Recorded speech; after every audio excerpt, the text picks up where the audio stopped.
ರಾಜ್ಯ ಸರ್ಕಾರದ ಗ್ಯಾರಂಟಿಗಳಿಗೆ ಬಿಜೆಪಿ ನಾಯಕರ ಟೀಕೆಗಳಿಗೆ ಸಚಿವ ಚಲುವರಾಯಸ್ವಾಮಿ ಅವರು ಕೌಂಟರ್ ಕೊಟ್ಟಿದ್ದಾರೆ.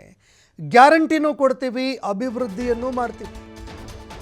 ರಾಜ್ಯದಲ್ಲಿ ನಾವು 5 ಗ್ಯಾರಂಟಿಗಳನ್ನು ಕೊಡ್ತೀವಿ, ಅಭಿವೃದ್ಧಿ ಕೂಡ ಮಾಡ್ತೀವಿ. ಬಿಜೆಪಿಯವರ ಕೈಯಲ್ಲಿ ಇದ್ಯಾವುದೂ ಆಗಲಿಲ್ಲ. ದೆಹಲಿಯಲ್ಲಿ ಯಾಕೆ ಗ್ಯಾರಂಟಿ ಕೊಡಬೇಕಿತ್ತು? ಯಾವ ಕಾರಣಕ್ಕಾಗಿ ದೆಹಲಿಯಲ್ಲಿ ಗ್ಯಾರಂಟಿ ಕೊಡಬೇಕಾಗಿತ್ತು? ವಿಪಕ್ಷದವರು ಕೊಡುವಂತಹ ಸಲಹೆಗಳನ್ನು ಕೂಡ ನಾವು ಕೇಳ್ತೀವಿ. ಯಾವುದು ಒಳ್ಳೆಯದು ಅದನ್ನು ನಾವು ಸ್ವೀಕಾರ ಮಾಡ್ತೀವಿ. ಸಿಎಂ ದಾಖಲೆಯ 16ನೇ ಬಜೆಟ್ ಮಂಡನೆ ಮಾಡ್ತಾ ಇದ್ದಾರೆ. ಸಣ್ಣ ಪುಟ್ಟ ಕಲಹಗಳು ಪಕ್ಷದಲ್ಲಿ ಇದ್ದೇ ಇರುತ್ತೆ, ಇದನ್ನೆಲ್ಲ ಹೈಕಮಾಂಡ್ ನೋಡಿಕೊಳ್ಳುತ್ತೆ ಅಂತ ಸಚಿವ ಚಲುವರಾಯಸ್ವಾಮಿ ಅವರು ಮಾತನಾಡಿದ್ದಾರೆ.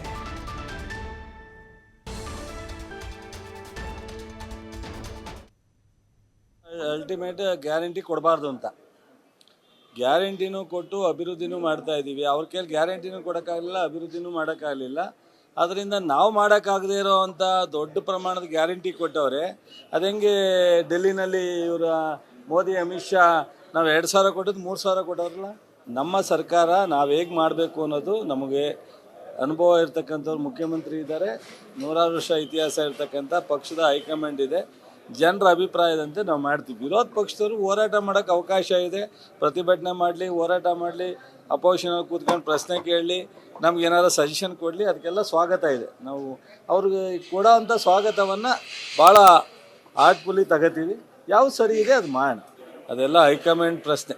ಈಗ ನಮ್ಮ ಮುಖ್ಯಮಂತ್ರಿಯವರು ಒಂದು ಇತಿಹಾಸ, 16ನೇ ಬಜೆಟ್ ಮಂಡಿಸ್ತಾ ಇದ್ದಾರೆ 17ನೇ ತಾರೀಕು. ಅದ್ರ ಬಗ್ಗೆ ಎಲ್ಲ ದೃಷ್ಟಿ ಇದೆ, ನಮಗೆಲ್ಲ ಅದ್ರ ಬಗ್ಗೆ ಹೆಮ್ಮೆ ಇದೆ, ಖುಷಿ ಇದೆ. ಇಷ್ಟೊಂದು 56,000 ಕೋಟಿನ 5 ಗ್ಯಾರಂಟಿ ಕೊಡೋದ್ರ ಮೂಲಕ ಕೊಟ್ಟು ಒಳ್ಳೆ ಬಜೆಟನ್ನು ಮಂಡಿಸ್ತಾರೆ ಅನ್ನೋ ಒಂದು ಆತ್ಮವಿಶ್ವಾಸದಲ್ಲಿ ನಾವು ಅದ್ರ ಕಡೆ ಗಮನ ಹರಿಸ್ತಾ ಇದ್ದೀವಿ. ಈ ಮೀಟಿಂಗು, ಸಣ್ಣ ಪುಟ್ಟ ಕದನ, ಇದನ್ನೆಲ್ಲ ನಮ್ಮ ಹೈಕಮಾಂಡು ಗಮನಿಸ್ತಿದೆ, ಅದು ನೋಡ್ಕೊಳ್ಳಿ. ಅವ್ರ ಲೆಕ್ಕ ಅಲ್ಟಿಮೇಟ್ ಗ್ಯಾರಂಟಿ ಕೊಡಬಾರ್ದು ಅಂತ, ಗ್ಯಾರಂಟಿನೂ